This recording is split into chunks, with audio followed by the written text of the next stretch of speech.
Welcome to the Doze Zone. Dropping knowledge today with 3 quick tips to help you get a better night's sleep. Start implementing these guidelines and you'll notice the difference immediately.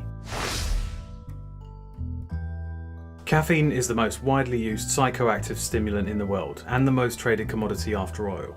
Research suggests that caffeine can boost memory, help detox the liver, and is an effective performance-enhancing drug for athletes. We could talk for hours about the many benefits of the miracle bean, but there are some caveats.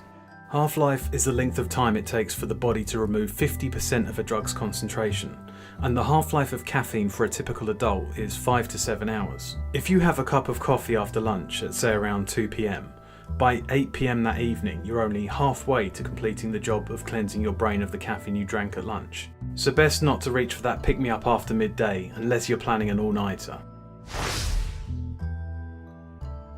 The body's master clock communicates its repeating signal of day and night to your brain and body using a circulating hormone called melatonin.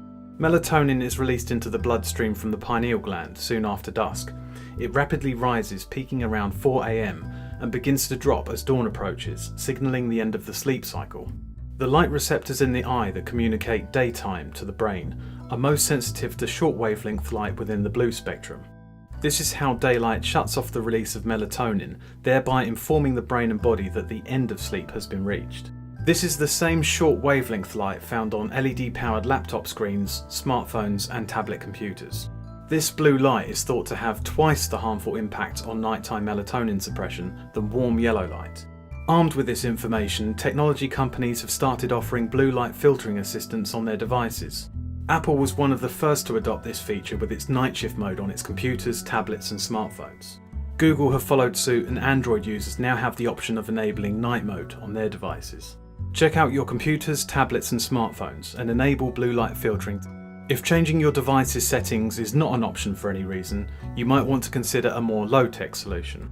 See the link below in the description and pick up a pair of blue light filter glasses to help provide you a better night's sleep. You might hear someone referred to as a morning lark or a night owl.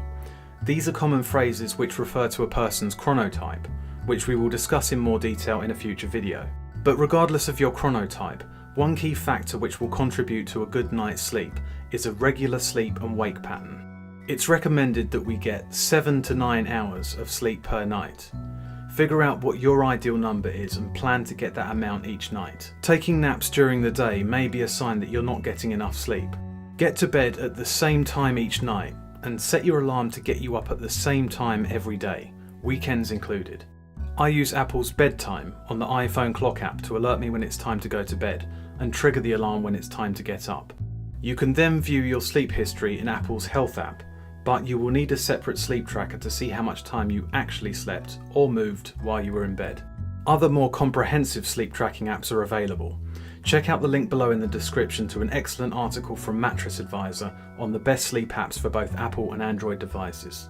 Well, that's all for now. I hope these tips will help you on your journey to getting that all-important shut-eye. Don't forget to like and subscribe and hit that bell icon to get notified when we release new content. Thanks for hanging out with us at the Doze Zone.